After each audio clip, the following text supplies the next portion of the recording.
In this video, I'm going to show you how to paint the Rocktusk Prowler from the Untamed Beasts warband from Warcry. If you want to get your miniatures painted to a great standard and on the tabletop really quickly, then please consider subscribing.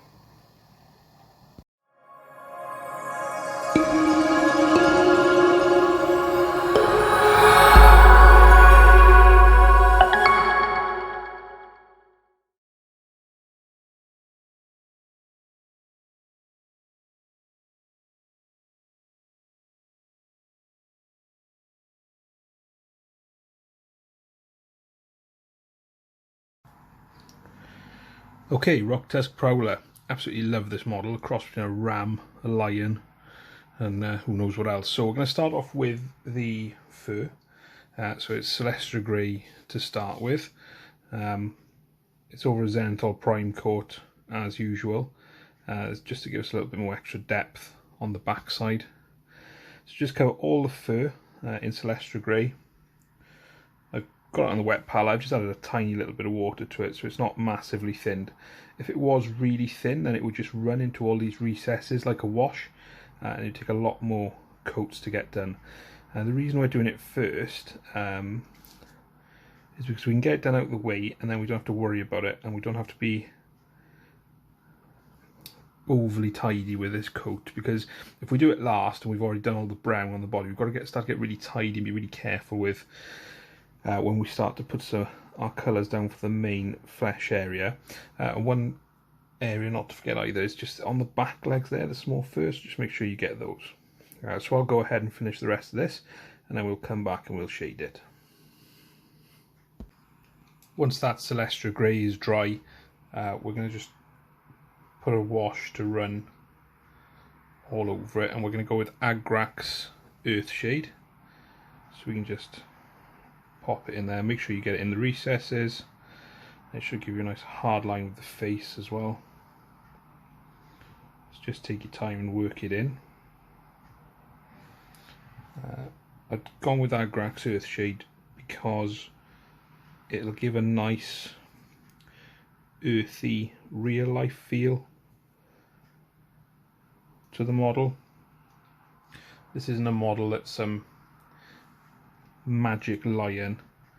It's a kind of low fantasy type model, so we want it to be earthy, we want it to be realistic looking in terms of the tones.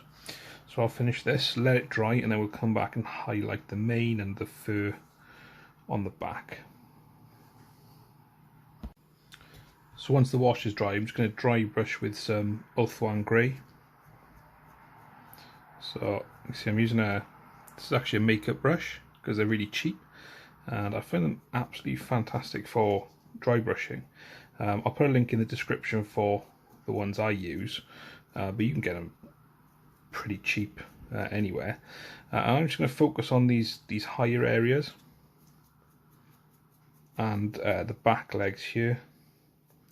I'm not going to worry about the underneath because that's dark and that's in shadow, so I'm going to leave that. And you can see that this is picking up the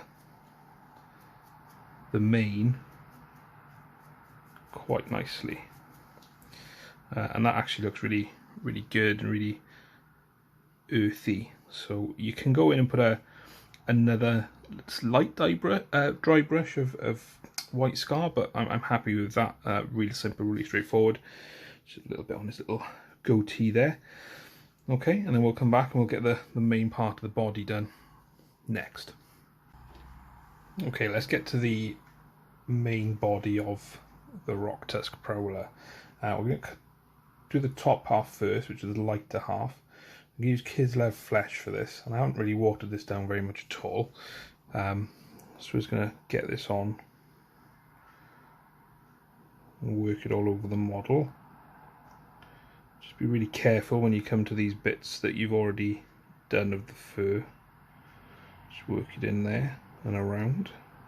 And in terms of how low down to go with this, I'd say take it just under halfway. Well, I painted most of it there, the whole back, because what we'll do is when we go in and do the darker colours, we'll paint up into the Kislev Flesh. So just pop it in there. Now you can see there's some areas where the undercoat is obviously showing through, so just let it dry, and then you may have to go back in and just make some adjustments on there. In terms of the tail, I'm just going to do the whole thing. Did a quick colour test there earlier. Okay, so I'm going to go in and finish the rest of this model, and then we'll come back and we'll have a look at the brown part, or the darker colour underneath. So we're going to use Dryad Bark for the dark colour. So I've just popped it on there just to test that it gives a good look. So I'm just going to pop it underneath here. What's not to paint over on the fur. And all we're going to do is we're going to try and follow the guide or the box art. So this is quite it's quite patchy stripes that the Rocktusk Prowler's got. So I'm just going to work that in there, and that'll be our kind of starting point for the next one. Working there, and these are just the rough kind of sketches that we're going to put of the Dryad Bark.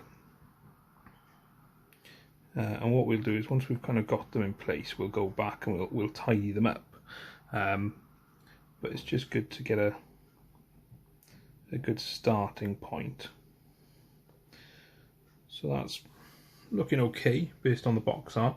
So I'm going to go in and we're just going to cover up the kind of the leg part here, and across the kind of hind quarters there a bit. So just going to pull that down there like that, and just pull that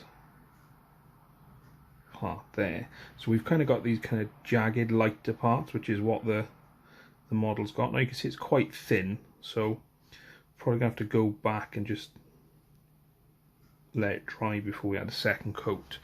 So I'm going to let that dry, and then we'll come back and have a look at the other side as well. So we've got the one side done. And don't forget to do the claws here and work it up into the front arm or leg there. So if we roll through the other side, again, if we look at the box art, most of this Chaos Star that's been branded into the Prowler is actually the darker colour. And then we just work our way around the hind quarters into the tail, as the whole leg itself is the Dryad Bark colour. And we'll do the same thing on here, where we'll make sure we get that brown belly.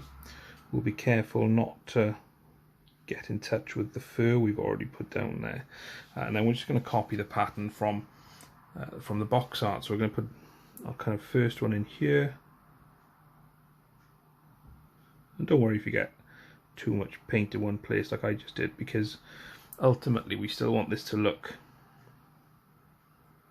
quite organic in terms of the pattern, because if it was too regimented then it wouldn't really look very good for an animal.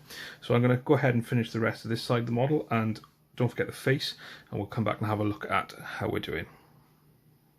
Once we've got all the patterning done with the Dryad Bark, it's a good time to go back in and just pick out some of these cuts and scars.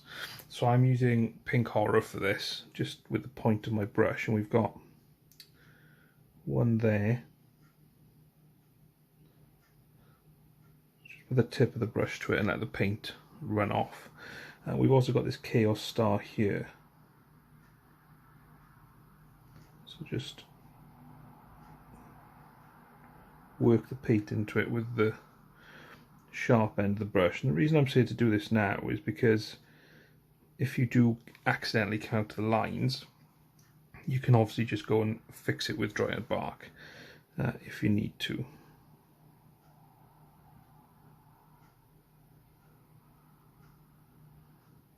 Okay, so that's that part of the skin done. So we'll go and start work on the rest now. So we just want to add a bit of definition to the lighter muscle areas here. So just with Agrax Earthshade, we're just going to wash over there. Not too much on the brush, but just work it around and pop some of that shading back in. We've got this line there as well, so I'm just going to pop some shading along there. And we've got the face as well, so I'm just going to throw this on there just to tie together the face, the two colour levels on the face as well, and just give a bit of definition to some of these curves. So we'll let that dry, and then we'll go in and we'll start to highlight the main part of the body. The first bit of highlighting we'll do is on the darker brown. So I'm going to use Gorthor Brown for this. Now, I don't really want to edge highlight like a traditional edge highlight. We're just going to look for all these pronounced parts. So we've got kind of that part on the leg there, that part there where, you know, the light's going to get caught. I also really want to kind of go around the outline of this Chaos brand. Don't worry if you're not hugely neat, because we'll pop in and put another highlight on it as well before we finish. Just want to get a bit of around the hindquarters there where the muscles are stretching, just like that, and on the side of the foot. If we have a look at the other side, it's the same sort of thing. So we've got these muscle bunches, so we just want to give them some attention, and you can use the side of the brush to just work your way down the leg. Should be fairly straightforward. Let's not forget these bits in there, and also where the muscles will be strained. Okay, so we've got the front paw as well, or both front paws. So with this, we're just going to run the brush up those raised parts that we've got.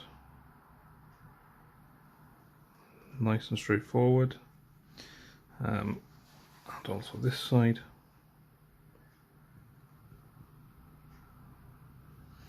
And then the last bit of highlighting we've got for the brown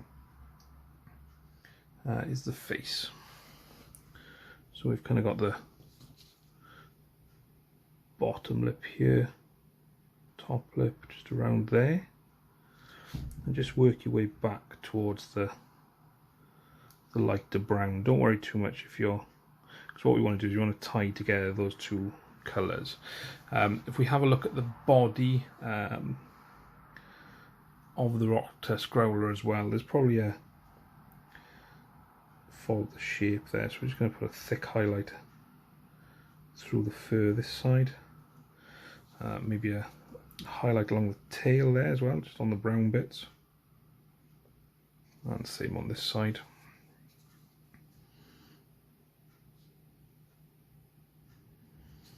And just through the body there. So that's the first brown highlight done. We'll go in and we'll highlight some of the lighter colour. We're going to use Flayed One Flesh for this. So again, similar sort of thing really. We can kind of start on the tail there. We can work through. We've got the curved bits here, so make sure we stick to the fleshy colour and we highlight that, and then we can just kind of edge highlight some of these muscle bunches that we've got towards the claw. So again, we're not putting too much paint in there, we're just putting a little bit in there that gives us that little bit of interest, because if we put too much across there, then we'd end up just like I've just done there with just a blob. So I'll go back and fix that. I'll show you how to do that. Just work your way in. We've got these muscle bunches there, so we want to give them a bit of a highlight. And then of course we've got the face. Just follow the contours there of the face.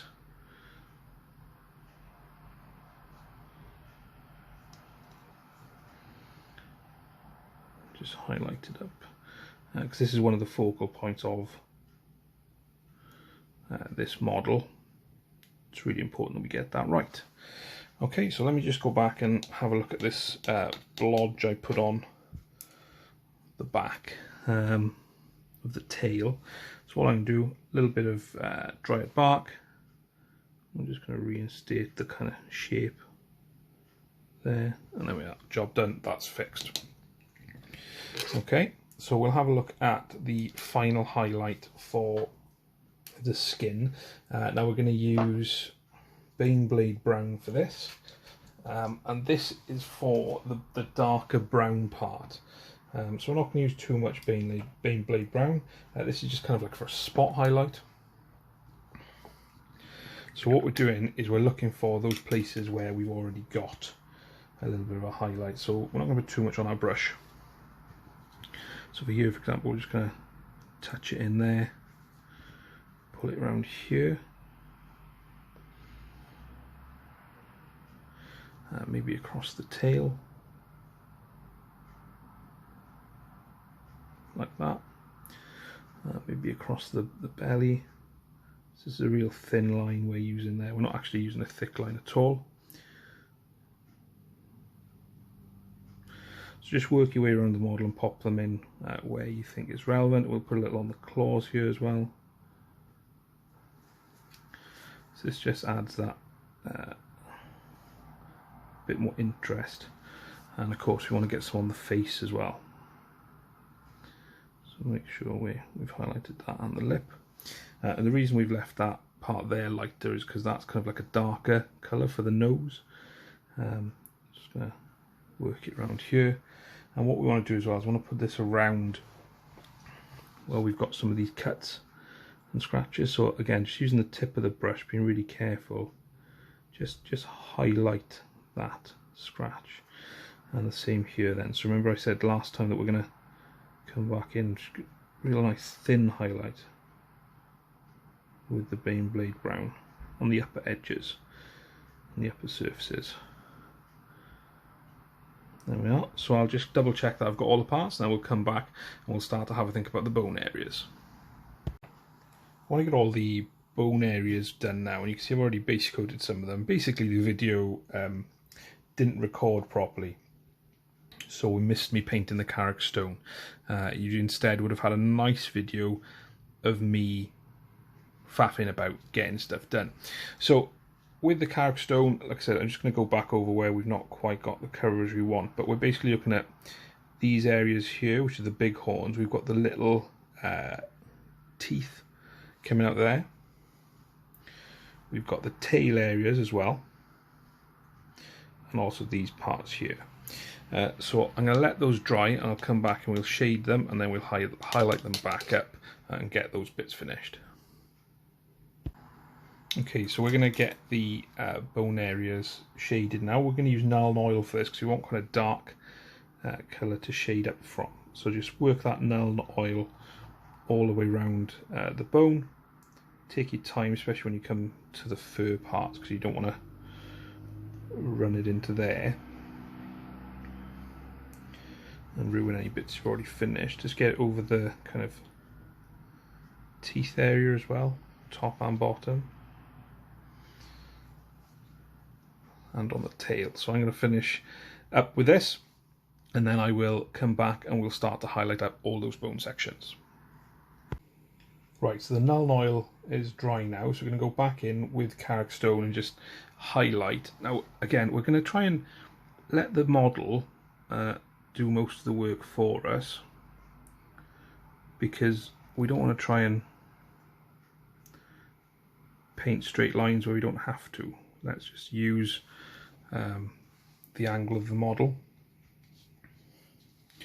So here, for example, we're going to have to just work that back. It's not too difficult, we're just leaving that dark Nuln Oil in the recesses, being careful not to actually touch the hair. Now what I did realise as I was painting this was actually that white scar highlight really does make the fur pop, and I've actually put it on there, so I'll show you how to do that as one of the last things we do. Just want to keep building this Karak Stone highlight on here. again, where we can, just follow the sculpt. So that's that horn done. Have a look at the tail part.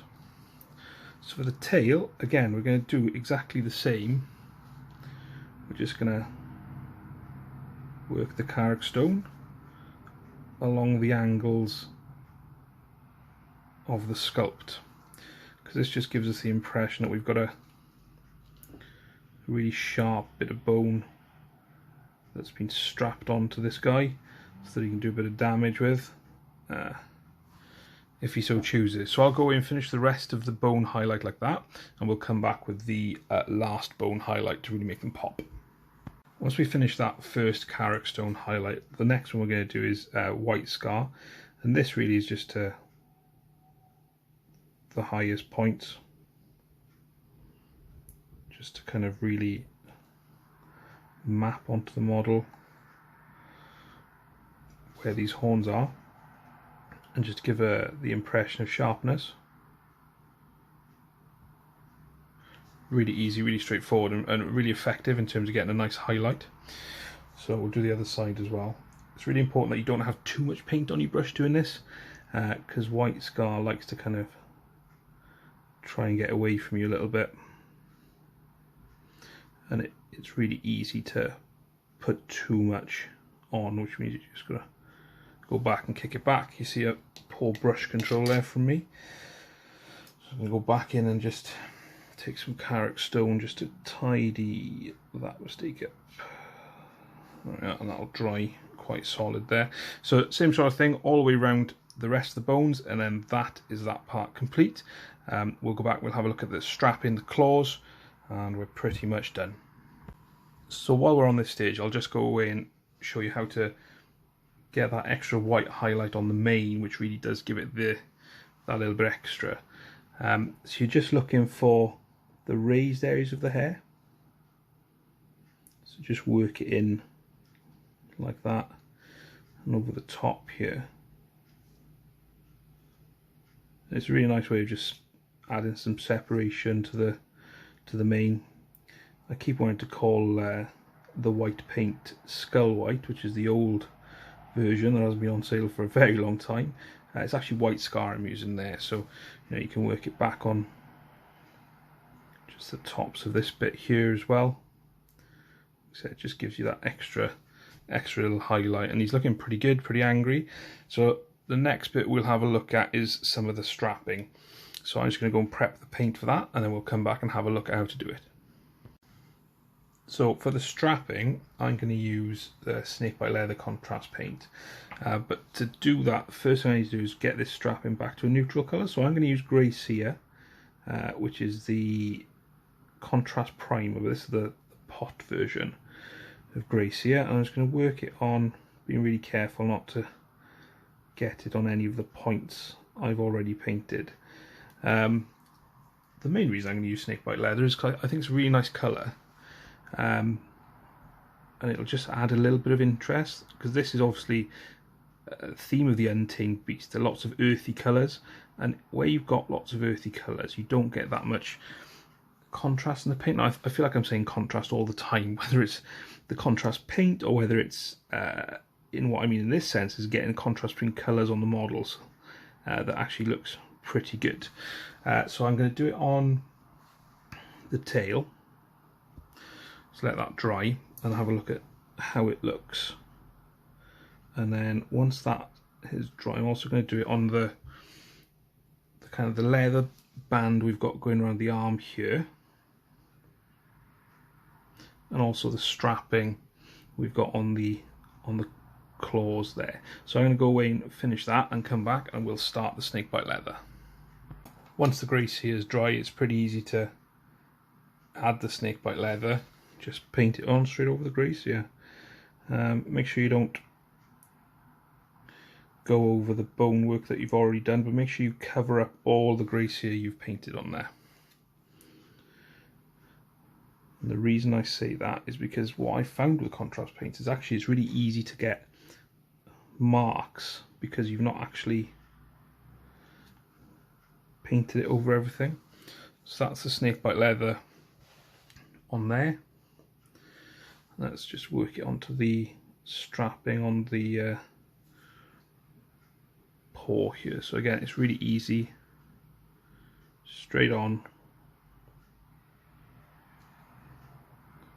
It just matches the earthy tones of the model. So I'll go ahead and finish the last side and we'll let this dry and see where we are. I also want to bring a bit of a different colour onto this model as well. So what I'm going to do is I'm going to use Gryph Hound Orange on this strap here on the arm, because it just gives an opportunity to have a different leather colour. And if it's too bright for you when it dries, then just give it another coat and that'll actually knock it right back. So I'm going to let all these paints dry, and then we'll get on to the claws, the nose, the teeth, and then this guy's done. So whilst those colours are drying, let's get a base coat on all the claws. So we're going with Abaddon Black, and this is really straightforward. Just paint the claws. Now, take your time, because you don't want to get black paint on bits you've already done and completed. Just work it in there. So we've got the claws on the hands, or the paws. We've also got the teeth. So again, really take your time when you're doing the teeth, because you're working in quite a restricted area. So just take your time, get the teeth done. I'm going to do the nose last. And the reason I'm going to do the nose last is because I want to get some thin paint. Actually, let's do it now. So what I'm going to do, get some paint, some black paint, but just wipe it off your brush on a bit of tissue so there's not that much paint on the brush, a bit like you would for dry brushing really. And then just, what we're doing is to the edge of this nose. So we're just going to move the paint down to the bottom. There we are, and then when that dries it should have blended quite nicely into the face. So I'll finish the rest of the teeth and the claws, and I'll come back and we'll have a look at highlighting it before we're done. Okay, let's highlight these teeth and claws, and just want to pull your attention to this part of the face here where I've just put a little bit of white scar in there, and I've put that same pink horror in there as well that we worked on the scars along the back. So first colour for highlighting the teeth is Mechanicus Standard Grey, and as ever we're going to start by just following the contours of the model, because this is a really easy way to pick up the detail. We've got these teeth in the mouth there. We're just going to, again, just pull the brush over and it'll catch the bottom row, the top row. Just work that out. And same for the claws then, just follow the contours of the model. Really easy, not using much paint for this, and it's just a subtle kind of highlight on there. Once you finish with Mechanicus Standard Grey, we're going to do the same thing, but we're going to use Dawnstone. I want to call it Codex Grey. You still think that after however many years I'd have got over it, but I clearly haven't. I was clearly still traumatised by Games Workshop changing the name of their paints. And we're going to do the same here with the Dawnstone, so we're just going to a bit more control this time because it's a lighter colour. So we're just going to go for the top part of the teeth, and same for the claws. So just going to hit the top part there and the top part there. And you might say, well, why aren't you working on the bottom claws, the back legs? Well, to be honest, we could put a little bit of a highlight on, but actually these guys are in shadow and in shade. So the last bit then, for the entirety of this chap, is just to pop some skull white on the absolute tips of the teeth. So we're just there, we're there, just on the sharpest edge. I've not got much paint on my brush at all, and there we are. he's done. So let's base him like we based everything else. So I'm going to put some Astrogranite Debris down. I'll wash it with some Ulthuan Camo Shade. I'll give it a little dry brush of some Shamty Bone. I'll get the rim will be black, and I might pop a little tuft on there as well. And we'll have a look at how we're doing. So there you have it. The Rocktusk Prowler's finished, and I'm really happy with how he's turned out. He's looking really sharp, and I can't wait to see him in the game. If you enjoyed the video, please leave a like below, and if you want to see more content like this, then please subscribe. If you'd like to support the channel, then there are a couple of links in the description, one of which is for Goblin Gaming, where you can get a full 20% off Warcry. Thanks again for watching. I'll see you next time.